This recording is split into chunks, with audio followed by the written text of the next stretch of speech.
오늘은 82번 82번째 파라샤 공부하죠. 레위기 9장 1절에서 10장 또 11장 47절까지 3장에 걸쳐서, 그래서 오늘 파라샤는 9장, 10장, 11장을 하나의 단락으로 하나의 본문으로 볼 때 그 의미가 더 선명해지는 부분이 있어서 이렇게 3장을 한 하루 본문으로 한 주의 본문을 한 것 같아요.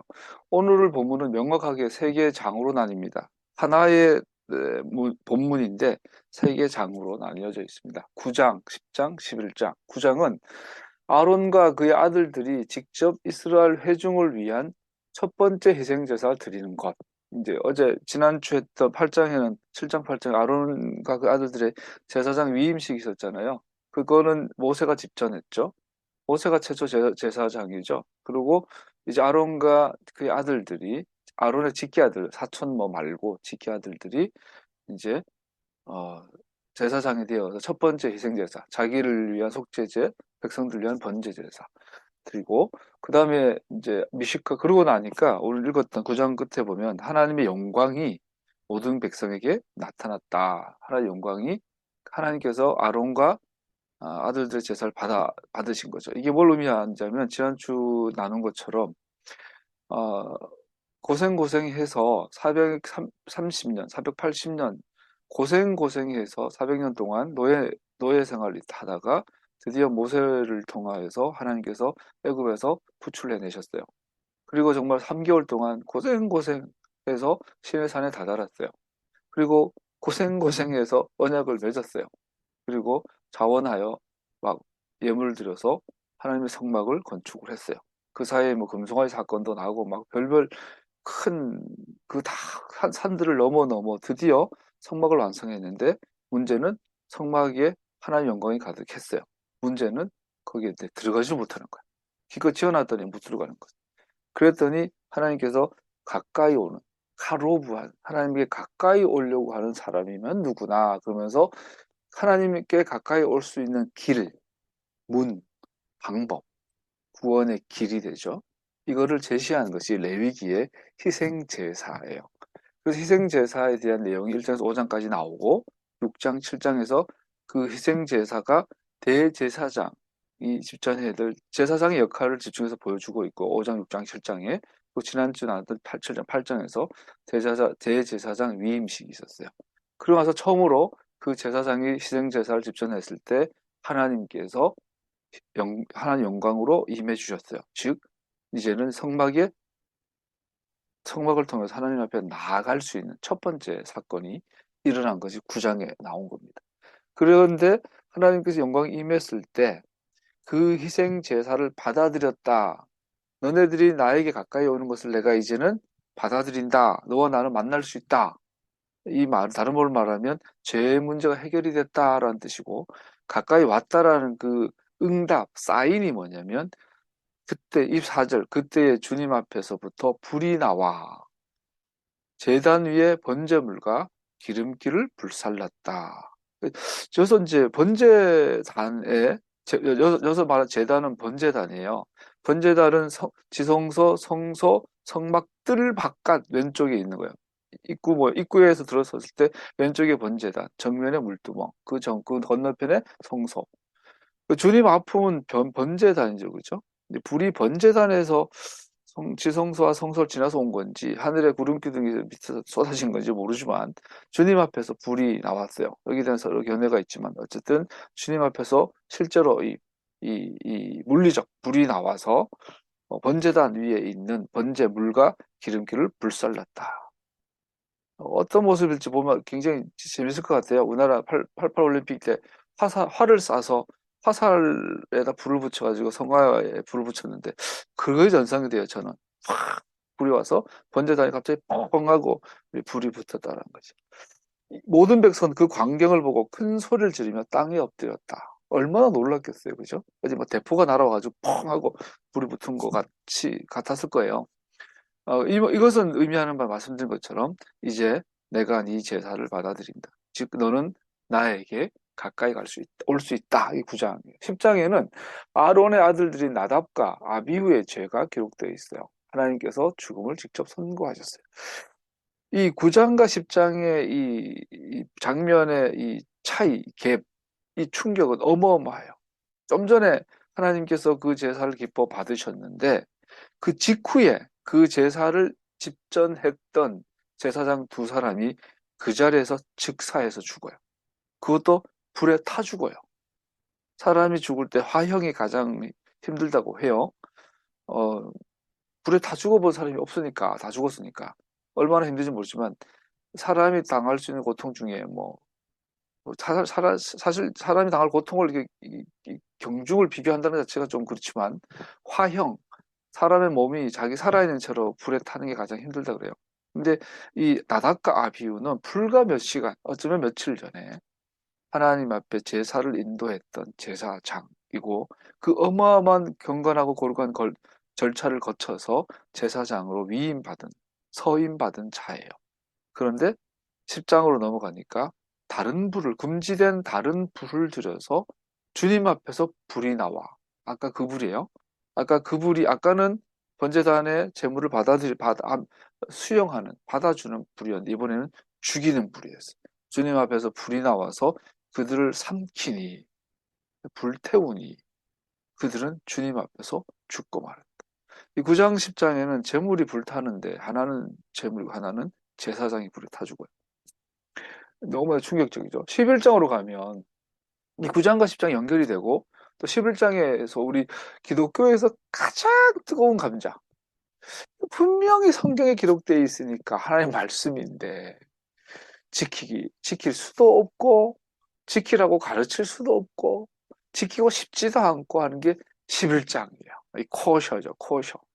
코셔 별거 아닌데 성경 66권에서 가장 예민한, 가장 어려운 부분이에요.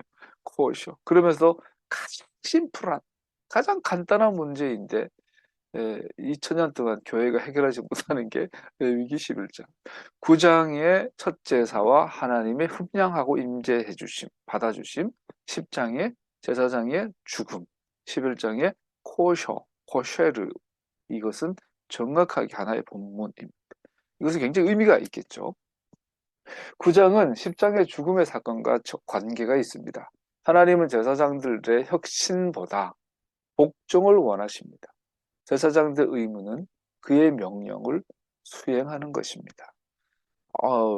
하나님 꼰대신가? 변화를 싫어하시나? 혁신을 싫어하시나? 하나님은 기득권자신가? 이렇게 할 수 있는데, 여러분, 질서라는 것은, 요즘 미학이라고 그러나, 미학이라는 것은 분명한 기준점, 흔들리지 말 것은 흔들지 말아야 거기에 스테이블한, 미라는 것이, 아름다움이라는 것이 가능하죠. 존재하는 모든 아름다움은 흔들리지 않는 기준이 있기 때문이에요. 그래서 하나님께서 정하신 기준이 있어요. 이거는 건들면 안 돼요. 이것은 놔두고 이것은 철저히 그대로 오리지널 원형대로 지키고 나머지에서 혁신을 하는 것이 우리 디자이너들 보면 가끔씩 우리 그 요즘 유수공장에 디자이너들이 나오는데 보면 우리가 디자이너 그러면 굉장히 막 고상하고 교양 있고 이런 느낌인데 또 한면은 굉장히 태폐적이고 양아치 같고 뭐 이런 디자이너들한테 나는 그런 양가적인 의미들이 있잖아요. 그런데 이제 그 가끔씩 웃기잖아요. 디자인들이 세계적 디자인, 파리 부티크, 뭐 뉴욕 부티크 갔는데 뭐 고풍선 머리 덮어 쓰고 막 끄끄 돌아다니고 옷 다 찢어가지고 다니고 그게 유행이고 뭐시래. 도무지 모르겠어요. 뭐 그러다 보면 조금 이해되는 부분도 있긴 하지만 디자이너들의 그 런웨이 그 보면은 가끔씩 야 코미디다 웃긴다 웃겨. 근데 재밌는 건 또 그게 또 세상의 패션 유행을 또 주도하긴 해요 또. 하여튼 재밌는 세상이에요. 근데 디자이너들이 무슨 짓을 해도 옷에다가 뭐 총을 매달고 여기다가 뭐 뱀을 돌로 돌리고 가고 옷을 찢기도 하고 막 그 사람을 옷 발라벗겨 가지고 페인트 해가지고 옷이라 그러기도 하고 뭐 별짓을 다 하는데 한 가지 원칙은 지키죠. 옷이라는 원칙, 옷이라는 기준. 사람한테 의복이라는 기준은 없인 디자인, 의상 디자인은 그 기준을 넘어서서는 혁신이 존재하지 않는. 제사는 하나님께서 우주를 경영하시는, 우리를 창조하시고, 우리를 구속하시고, 하나님 나라를 이 땅에 구축하시는 흔들리지 않는 기준이 제사예요. 이거 여기에는 혁신이 허용되지 않아요. 그게 9장과 10장의 죽음의 사건과 관계가 있습니다. 10장 밑 말 끝에는 왜 나머지 아들들이 제사장 음식을 먹지 않았는지. 형이 죽었는데, 형이 불에 타 죽었는 형이 불에 탄 흔적이 있는 그곳에서 어떻게 제사장 음식을 먹었겠어요? 하나님께서 그래, 인간적인 그를 허용하신 것을 볼 수 있습니다. 다윗은 코시 음식을 지키는 것을 예배 드린 것과 관련이 있다고 보았고, 그래서 우리가 레위기 11장은 뜨거운 감자지만 반드시 알아야 될 부분이에요. 그래서 코셔의 규정은 예배 드리는 것과 관련이 있다고 보았고, 성전 파괴 후에 희생제물 의무를 대처하는 것이 되었습니다. 요거는 오바죠. 에바고 오바죠. 성전은 두 번 파괴되잖아요. 제2성전이 제일 성전이 파괴되고 포로로 끌려갔다가 제2성전을 지었다가 예수님 당시에 증축이 되었다가 AD 70년에 두 번째 파괴가 되죠. 즉, 첫 번째 파괴 후에 바벨론으로 포로로 끌려갔을 때 유대인들이 하나님께 예배를 드려야 하는데 제사를 드릴 수 없으니 생각해낸 고안한 것이 회당이고, 또 고안한 것이 회당을 들여서 모이는 것은 좋고 토로 공부하는 것을 좋아, 회당 기도를 제한하는 건 좋은데 희생제사를 못 드리잖아요. 그래서 랍비들이 희생제사를 못 드리는 대신에 코셔를 지키자, 그것이 희생제물을 대체한다라고 가르쳤던 거죠. 이것은 명확한 오해죠. 예수와의 제자들로서 우리는 희생제물에 대한 대체물은 없다고 믿습니다. 10장의 죽음은 이러한 혁신에 대한 경고입니다. 희생제물의 대체물은 없다. 왜? 성경에서만 희생제물은 예수님, 메시아이신 예슈아를 가리키고 있기 때문에 나답과 아비후가 다른 불을 드린 것은 예수님 외에 또 다른 메시아를 이야기한 것과 같은 이유가 돼요. 그래서 여기는 혁신, 여기는 변화를 허용하지 않아요. 왜 모세는 이런 식으로 내용들을 배열했을까요? 9장의 예배, 10장의 죽음, 또 11장의 코셔 음식 규정은 하나님께 참된 제물을 바치려는 사람은 단순한 종교적 행위가 아니라 자기 자신을 거룩한 삶에 헌신해야 한다는 것을 보여줍니다. 즉, 사람은 누구나, 예수 믿는 사람은 누구나, 더 나아가 인간이라면 누구나 하나님께 자기 자신을 거룩하게 구별하여 헌신해야 한다라는 것을 보여줍니다. 음식만큼 우리의 공동체 삶을 정의하는 것은 없습니다. 음식에 대한 하나님의 원리에 헌신하는 사람은 그 사람의 전체 삶에 영향을 미친다는 것을 알게 됩니다. 여러분, 코쇼 규정은 반드시 지켜야 합니다. 타협할 수 없습니다. 더 이따 나누겠지만 굉장히 부담되죠. 우리나라 같은 경우는 코쇼를 가장 많이 어기게 되는 게 돼지고기 관련된 규정들이죠. 뱀도 코쇼예요. 뱀 먹지 마라. 코쇼예요. 뱀. 뱀 안 먹는 거는 고마워. 코쇼가 고마워. 만약에 우리나라 전통 음식에 뱀이 있어가지고 추석 때마다 뱀탕을 먹어야 된다 하면 이제 고역이죠, 고역. 근데 만약 우리나라 전통 추석 음식이 뱀탕이라면 그거 뱀 그 뱀 따랐는데 그 뼈다구 위에 뱀 해골이 이렇게 있는 걸 먹어야 된다 생각을 하면 추석이 막 우린데는 괴롭잖아요. 괴롭겠어요. 근데 만약에 기독교가 한국에 전파가 되고 기독교 문화에서 코셔가 있는데 뱀 먹지 마라. 그러면 모든 한국인들이 코셔를 너무 좋아했을 거예요. 야, 뱀 먹기 싫은데 잘 됐다. 이 코셔 핑계대고 뱀 먹지 말자. 근데 우리는 전통적으로 돼지고기를 너무 좋아했어요. 근데 저 음식 역사 그때 칼럼을 보니까 돼지고기를 우리가 안 좋아했더라고요.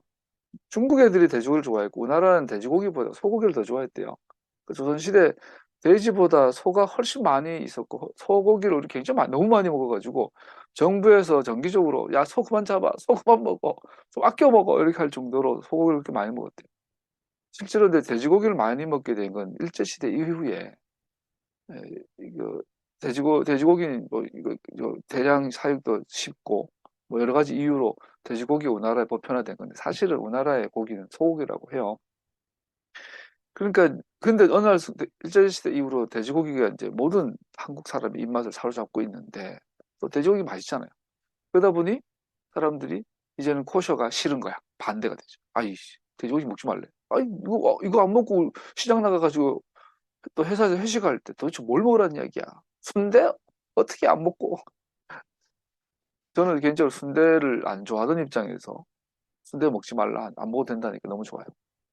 그렇게 사람마다 이게 되는 거죠.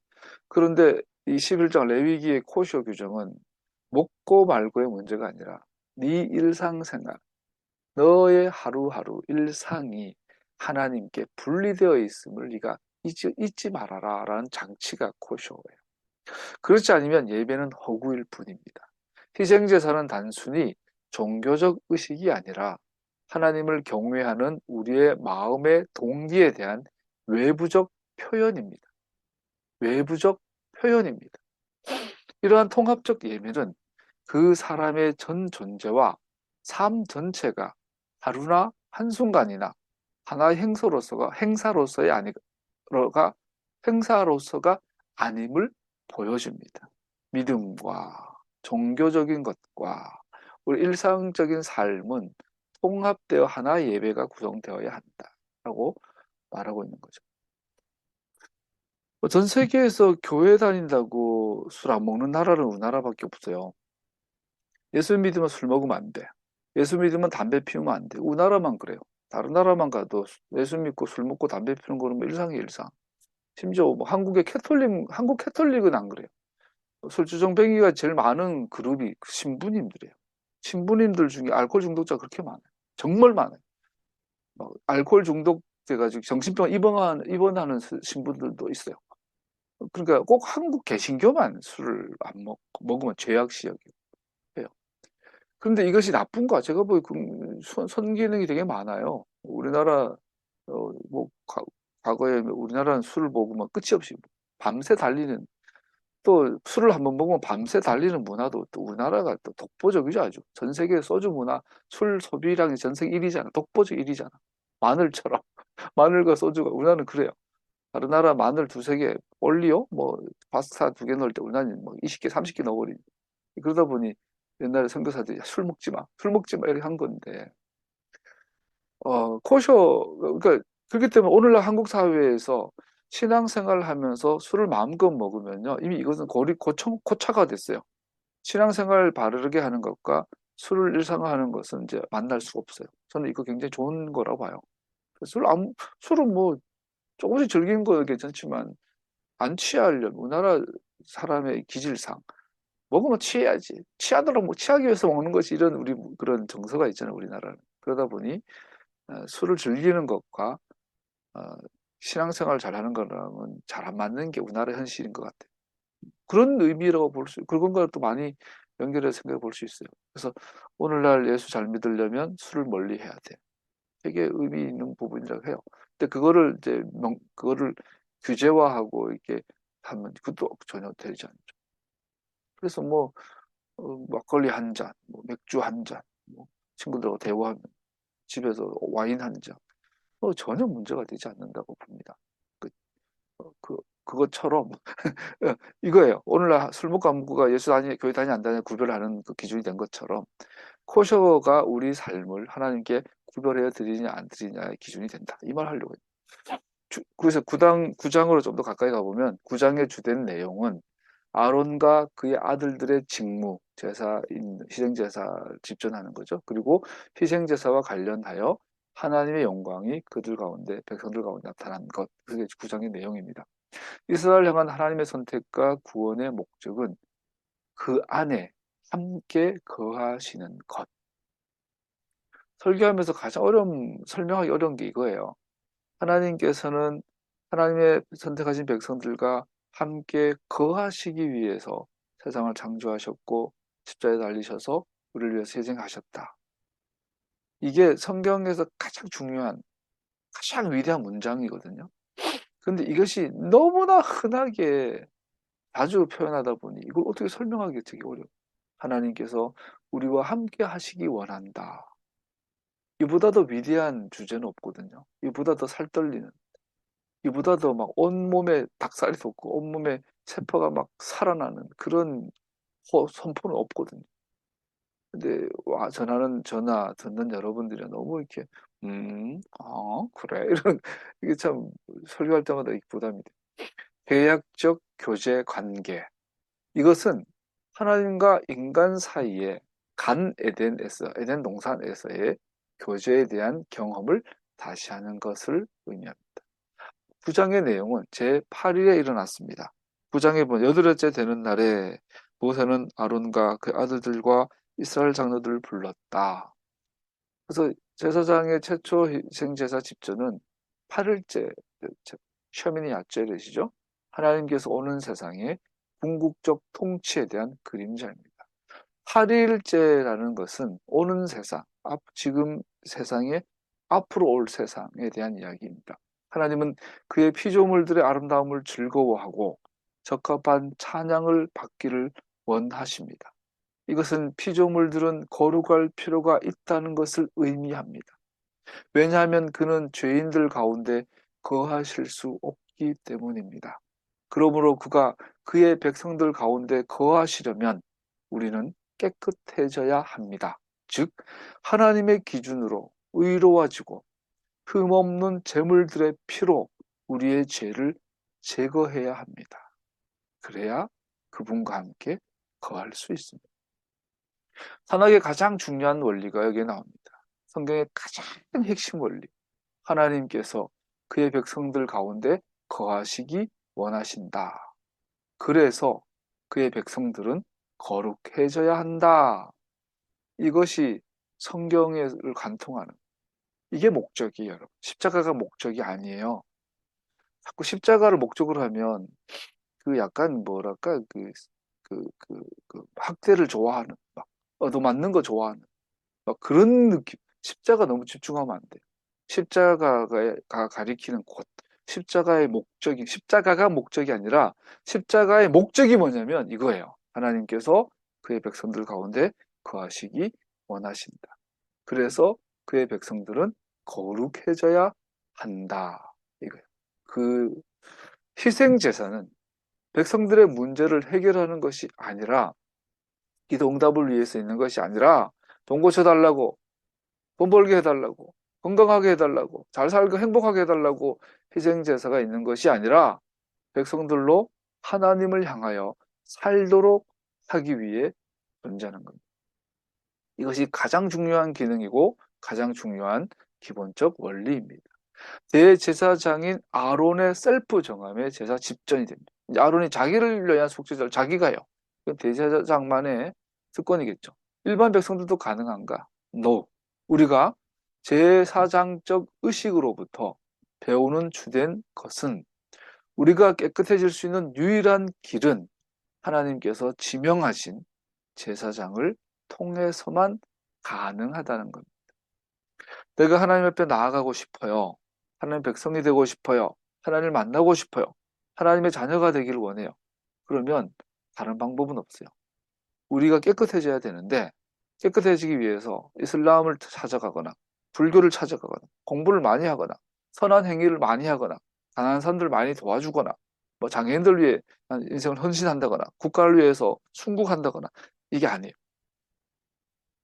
하나님 앞에서 깨끗해질 수 있는 유일한 길은 그가 지명하여 세운 선택한 제사장, 영원한 제사장, 동서고금 영원 하늘과 땅을 아우르는 유일한 분, 그분을 통해서만 가능한, 이것을 메시아닉적이라고 합니다. 메시아닉이라고 합니다. 메시아를 통한 구원, 오직 하나님께서 세우신 제사장만이 죄인들을 위한 속죄를 이룰 수 있습니다. 이것이 9장, 10장, 11장에 보여주는 가장 중요한 주제입니다. 베드로전서 3장 18절을 같이 읽어보십시다. 시작. 그리스도께서도 죄를 사하시려고 단 한 번 죽으셨습니다. 곧 의인이 불의한 사람을 위하여 죽으신 것입니다. 그것은 그가 육으로는 죽임을 당하시고 영으로는 살리심을 받으셔서 여러분을 하나님 앞으로 인도하시려는 것입니다. 즉, 예수께서 우리를 하나님께로 이끄사, 즉 하나님께로 가까이 가게 인도하사, 즉 코르반이다. 히브리어 코르반, 카로브 등 가까이 가다라는 뜻입니다. 회개하라, 천국이 가까이 왔다라고 세례요한이 또 예수님께서 첫 번째 선포하셨는데, 천국이 가까이 온다, 카로브한다. 카로브는 가까이 오고 접근하다가 붙어버리는 거예요. 붙을 만큼 가까워요. 붙어버려서 나중에는 하나가 되어버린 것을 카로브라고 하죠. 하나님과 사람이 서로 가까워지는 것을 가르치는 것이 희생제사의 목적이라면, 누구든지, 사람이면 누구나, 인간이라면 누구나, 아담, 누구나 하나님께 가까이 나아오려거든.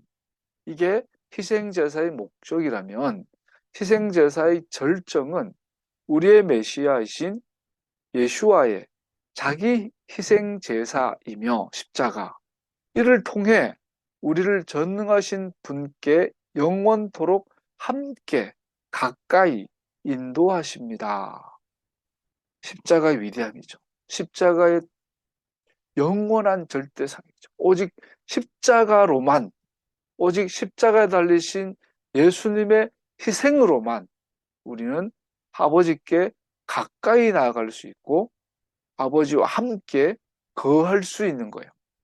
그래서 십자가에서 희생하시는 예수님을 가리키는 그림자가 레위기에 나오는 성막의 희생제사예요. 그렇기 때문에 이 절대성은 영원토록 변화되면 안 되고 혁신되면 안 돼요.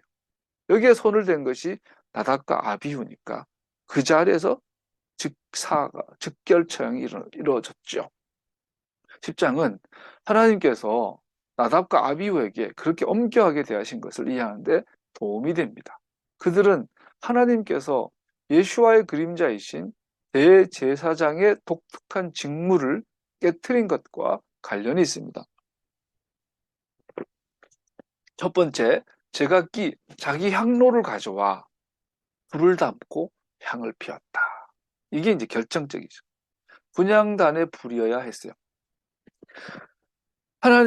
그렇기 때문에 제사를 드릴 때 희생 제사는 정해진 절차와 법을 따라만 드려야 됐어요. 그 중에서 첫 번째 가장 중요한 절차, 희생 제사는 번제단에서 드려야 하는데, 이 번제단의 불을 통해서만 드려져야 하는데, 제사장이 분향을 할 때는 반드시 이 번제단의 불씨를 가지고 불을 피워야 한다라는 규정이 있는 거예요. 그렇지 않으면 죽는다라고 이미 경고하셨어요. 그리고 아까 나눈 것처럼 이 불은 어디서 왔느냐? 하나님 앞에서, 아도나이 앞에서, 법궤에서, 어쩌면 주님의 임재의 구름 안에서, 주님의 임재 안에서 온, 하나님에서 온 불이에요. 이 불을 다시 향을 태워서 그 향을 하나님께 드린 것이 분향제사인데, 오늘 나답과 아비후는 이 분향단의 불을 다른 불을 썼다는 거예요. 다른 말로 말하면 성막 밖에서 친구들하고 놀다가 친구들한테 야, 여기 불씨가 좋네? 그래, 그거 쓰자. 이랬을 거라는 거죠. 왜? 맥락을 보니까 술을 처먹었네. 제사장이란 놈이 술 처먹고 알딸딸해서 제사를 집전한 거예요. 오늘날로 말하면 이거예요. 목사님이 주일날, 우리는 주일날 아니지만 교회라고 생각하면, 일반 기독교라고 생각하면 주일날, 토요일날 밤부터 달리기 시작했어. 금토, 불금부터 해가지고 친구들 만나가지고 나이트 가고 막 술 처먹고 한 잔, 두 잔, 세 잔 꺾고 그거 밤새서 술 처먹고 그거 주일날 아침에 해장국 마시고 술이 떡이 돼가지고 목사 가운 입고 성경 들고 이러고 비틀비틀 하고 가지고 주일날 대예배를 인도한 거예요. 용서가 되겠냐고요. 미식한 밖에 그들이 있었음을 보여줍니다. 9장의 배경은 번제단인데 그들은 성막 밖에서, 미식한 밖에서 다른 불을 드렸는데 나중에 보니까 술을 먹었네. 이게 나오는 거죠. 나답과 아비후는 대제사장의 직무를 침해하였습니다. 나답과 아비후는 제사장이지만 지가 대제사장이 아니잖아요. 분향은 또 대제사장만이 할 수 있는. 민수기 16장의 고라도 항로를 들고 아론의 권위에 도전했어요. 그래서 민수기 16장의 고라의 후손들도요. 고라도 아론한테 야, 우리 사촌 아냐? 나도 레위인인데 네가 뭔데 대제사장이야? 나도 대제사장 할래? 했을 때 하나님께서 고라와 그의 무리들을 산채로 땅을 갈라가지고 땅에 집어넣어가지고 생매장시켜버렸어요. 너무나 무섭죠. 그것도 성막 입구에서 땅이 그들을 삼켜버려요. 산채로. 이상한 불, 다른 불, 에쉬자라. 여기서 짜라라는 말은 금지된 뜻이에요. 다른 불은 금지된 불, 불법적인 불, 하나님께서 허용하고 명하신 것이 아닌 불이 되는 거예요. 이스라엘 백성이 아닌, 제사장이 아닌. 랍비들은 술에 취했다고 이해합니다. 우리 10장 8절 9절에 보면 이 구절이 나오죠. 너희 아들들이 너희와 함께 회막으로 들어올 때에 포도주나 독주를 마시지 말아라. 어기면 죽는다. 제사장이 술 먹고 제사 인도하지 마라. 어, 왜 그러냐? 거룩하고 부정하고 정한 것을 구별할 분별력이 없어진다. 이렇게 말하고 있는 거죠.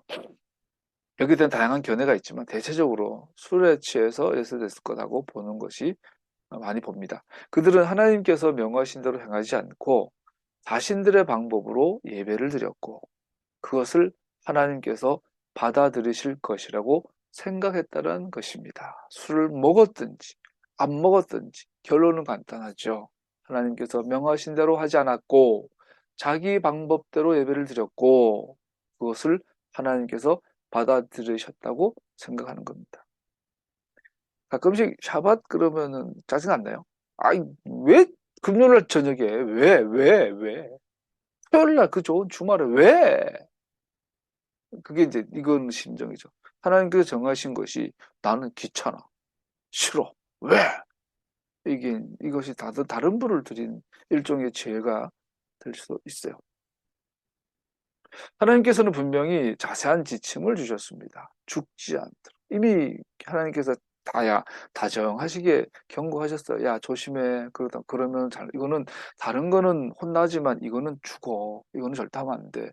해 주셨어요. 하나님께서는 우리의 혁신적 방법으로가 아닌 그가 말씀하신 그대로 예배 드릴 것을 원하십니다. 우리의 방법으로 드리는 예배는 거절될 뿐 아니라 진노를 일으킬 수 있습니다. 야, 내가 온 우주를 원자 단위로 만들어서 이런 물질 세계를 만들어 놨으니까 이걸 가지고 뭐 우주선도 만들고 비행기도 만들고 잠수함도 만들고 자전거도 만들고 옷도 만들고 하고 싶은 거 다 해. 니들이 창조주처럼 한번 해봐. 그런데 예배는 건들지 마. 그러면 죽어. 그랬던 거죠. 우리의 방법으로 드리는 예배는 거절될 뿐 아니라 진노를 일으킬 수 있습니다. 왜냐하면 성막의 기능과 그 제사에 대해 하나님께서 그렇게 엄격하게 명하신 대로 행할 것을 요구하시는 것은 죽음으로 감당해야 하는 것은 그것들은 모두 그의 아들 예수아와 예수아께서 그의 백성들의 구원을 이루기 위해 행하실 일들에 대한 그림자들이기 때문입니다. 하나님께서는 그의 백성들 가운데 거하시기 원하십니다. 이것이 구원의 큰 그림 속의 궁극적 목적입니다. 하지만 그는 또한 이스라엘 백성들이 시내산에서 또 나답과 아비후의 사건에서 본 것처럼 태우는 불이십니다. 이것은 우리와 하나님의 교제는 위험 요소가 내포되어 있음을 의미합니다. 누가 태우는 불과 교제하기를 원하겠습니까? 여기에 복음의 위대한 진리가 녹아 있습니다. 굿뉴스, 가스펠, 복음이 무엇이냐? 주 예수를 믿으라. 그리하면 너와 내 집이 살 것이다. 이 복음의 진리가 뭐냐? 하나님의 진노는 골고다 위의 제단에서 소멸되어 버렸다. 어떤 흠과 잘못된 절차도 없는 희생 제사가 완벽하게 드려졌다. 십자가죠. 전능하신 분으로부터 나오는 진노의 불이 우리의 대속물을 완전하게 태워버렸다. 이게 복음이에요. 그래서 우리는 예수님의 이름으로 하나님 앞에 나아갈 수 있는 거죠. 그렇기 때문에 그 예수님을 가리키는, 만나게 하는 장치인 희생제사를 다른 방식으로 혁신하는 것을 하나님은 절대로 허용하지 않으셨던 거죠. 이제 우리는 결코 그의 진노의 희생이 될 것이라는 두려움을 가질 필요가 없습니다. 이제 우리는 예수님의 이름으로 하나님 앞에 나아갈 때 우리가 버림받을 것이라는, 태워 죽을 것이라는 두려움을 가질 필요가 전혀 없어요. 우리 죄의 값이 지불되었고 영원한 생명과 변하지 않는 하나님의 삭임을 선물로 받았기 때문입니다. 그래서 여러분과 저는 걸어다니는 하나님의 자녀가 된 거죠. 예수님의 자녀가 된 거죠. 예수님의 제자가 된 거죠. 10장은 모세 아론 논쟁이 나옵니다. 모세가 야! 다 먹으라 했잖냐? 아론이 아니 아우님 내 아들이 죽었는데 내 아들이 죽은 그 자리에서 먹겠어요. 모세가 듣고 수긍했다. 이런 얘기 나오고 에도의 기간 또 쉽게 넘어가고 슬퍼하지 말라 하셨지만 아론과 다른 아들들은 형제들의 갑작스러운 죽음에 감정을 추스릴 수 없었을 것입니다. 이건 술 먹은 것보다 더 아마 헤맸겠죠. 그렇게 드린 제사의 제물을 냉정히 먹을 수는 없었을 것입니다. 이것을 인정해 주신 것처럼 보이긴 하죠. 11장으로 넘어가면 여기서 이제 아까 말씀 넘어가면 예배, 그리고 십자가, 예수님, 그리고 코셔는 연결이 됩니다.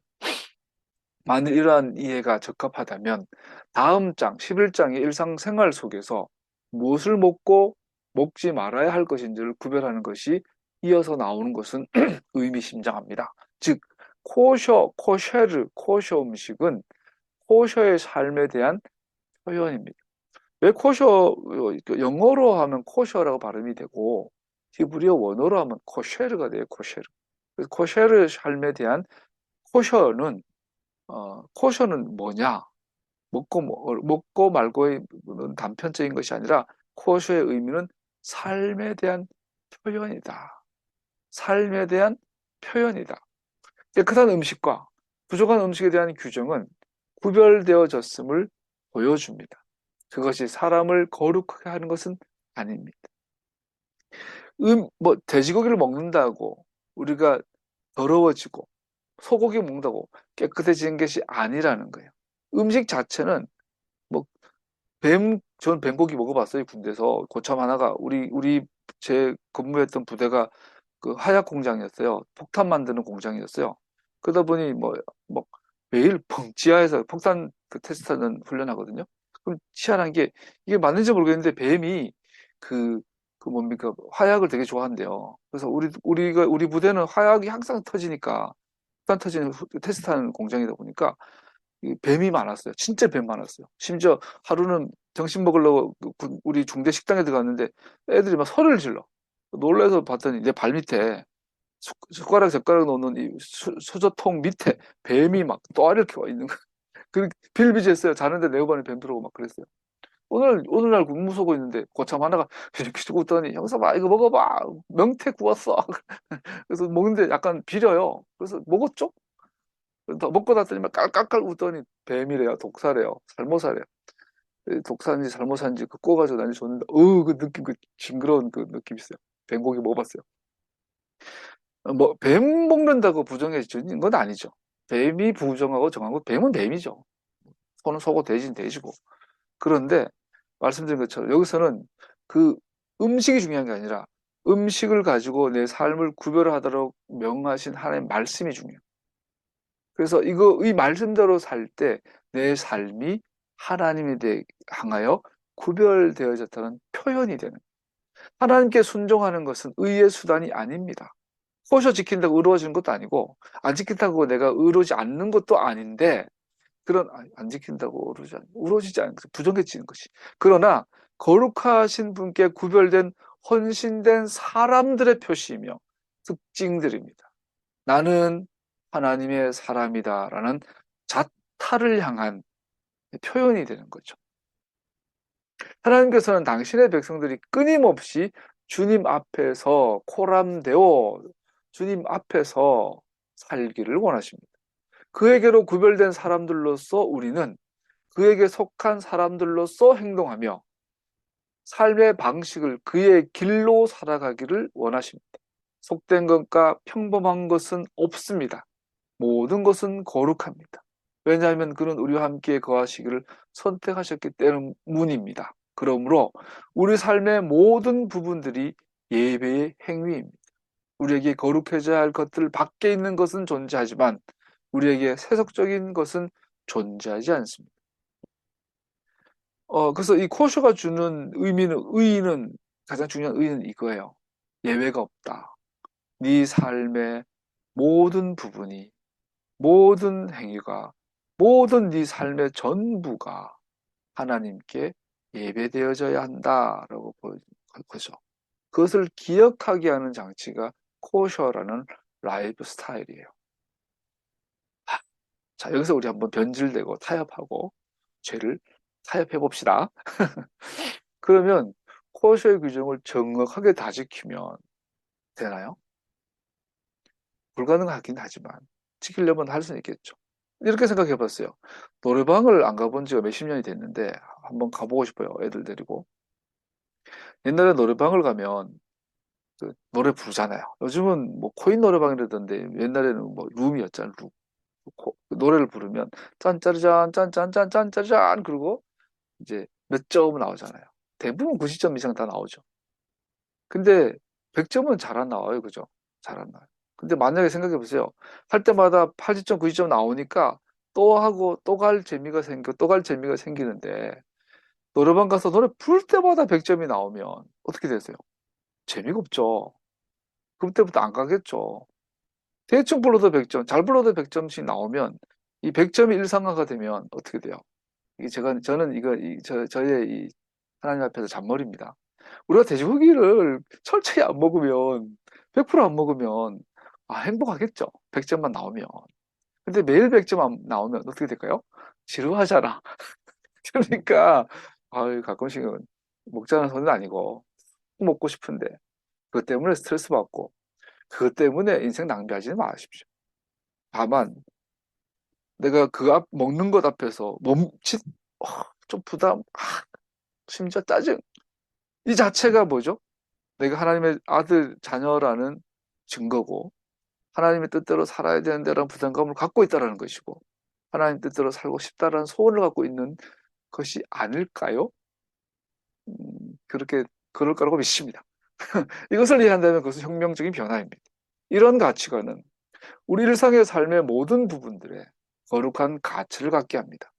그러면 우리는 어떻게 일을 하고 서로를 어떻게 대하며 우리 행동을 어떻게 해야 하는지에 대해 새로운 동기를 발견하게 됩니다.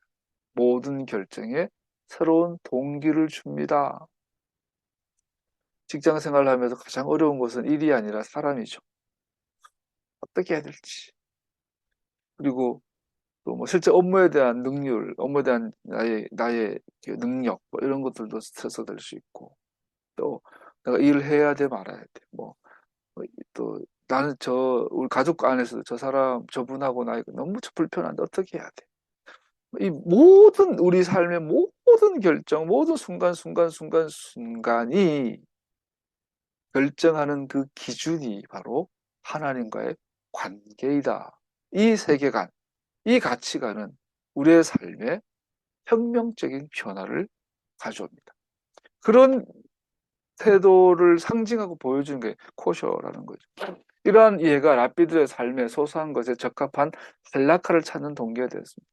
그래서 랍비들은 이 너무나 좋은 의도로 할라카라는 예수 믿 이렇게 하자, 이렇게 하자, 이렇게 적어놨죠. 장로들의 유전들이 나오기 시작한 거죠. 나중에는 배보다 배꼽이 커진 것도 있지만 근본적으로는 굉장히 한락하는 장로들의 유전은 근본적으로는 굉장히 유익한 것들이죠. 그러나 배보다 배꼽이 주객이 전도된 경우가 있는 그건 탁 잘라야 되겠죠.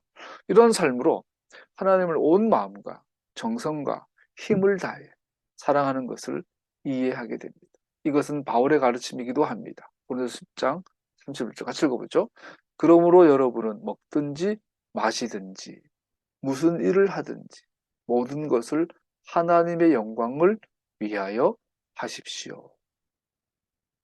술 먹어도 돼요. 안 먹어도 돼요. 하나님 영광을 위하여 하십시오. 탐웨이 그러면서 11장에는 부정하다, 부정하다, 부정하다, 부정하다, 부정하다, 부정하다.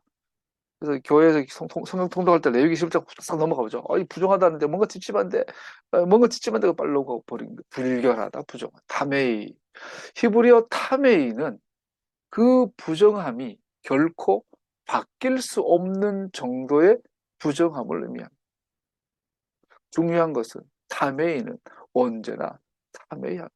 얼룩말이 주방 세제 뿌리고 비누 물 뿌려서 아무리 빵빵 문대도 얼룩말은 그 줄기를 바꿀 수 없지 않냐. 탐웨이하다라는 거죠. 어떤 정결 예식도 이를 깨끗게 할 수 없습니다. 돼지고기를 갖다 놓고 희생제물, 번제물을 10,000번을 드려도 돼지고기는 여전히 부정하다라는 거죠. 여기서 이제 하나님의 명령이 여러 가지 성격상 세 가지인가 있죠.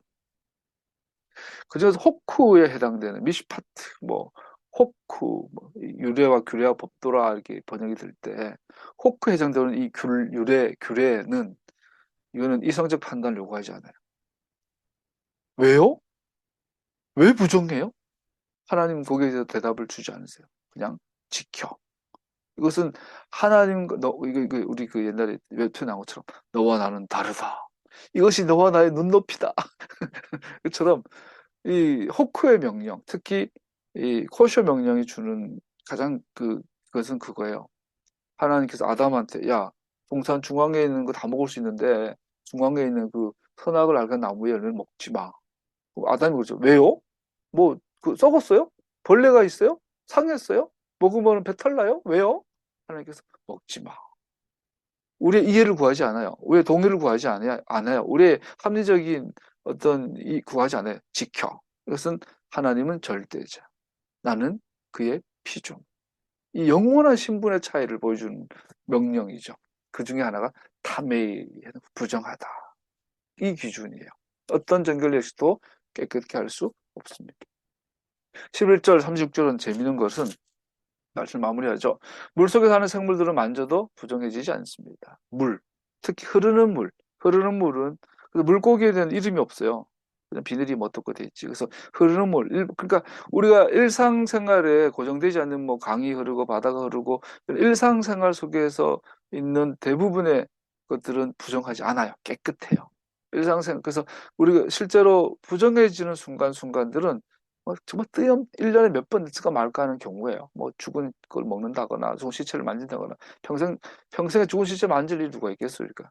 실제로 오늘 나오는 부정하다라는 것은 우리 일상생활에 흔한 일들이 아닌 것이에요. 볼 수 있죠. 넘어가고요.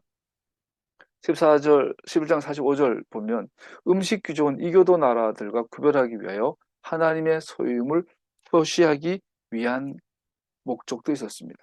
역사가 흘러가면서 코셔 음식 규정은 유대인들 사이의 공동체에서 중요한 수단들이 되었습니다. 왜? 함께 먹는 것은 계약 관계의 중요한 특권이기 때문입니다. 여러분, 코셔를 가지고 그냥 내가 하나님께 구별되어 내 삶의 전 영역들이 하나님의 기준으로 하나님과의 관계를 기준으로 다시 설정되는 이런 동기가 일어나게 해주십시오라고 기도하면 좋겠습니다.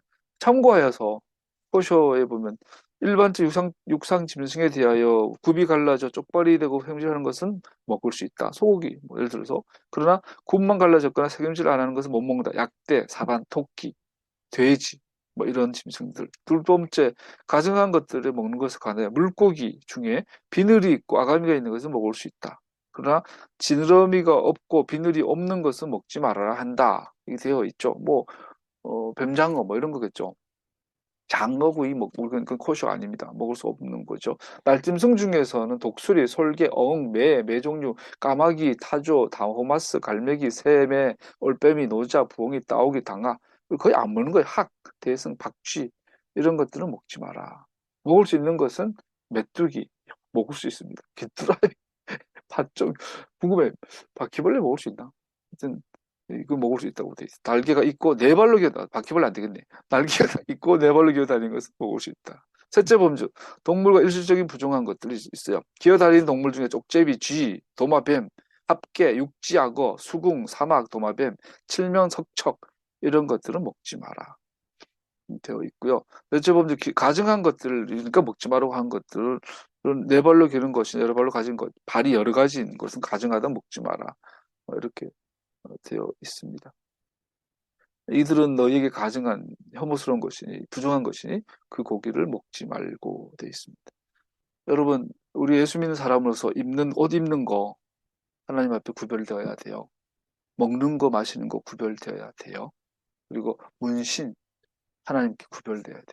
하나님은 문신하는 거 성경은 원하지 않으시죠. 그리고 뭐 말하는 거, 눈빛, 행동 이 모든 것들이 하나님께 받아들일 만한 것들인가 의식하며 살기를, 그것이 부담이 안 되고 그것이 즐겁고 재미있어지기를 축복합니다.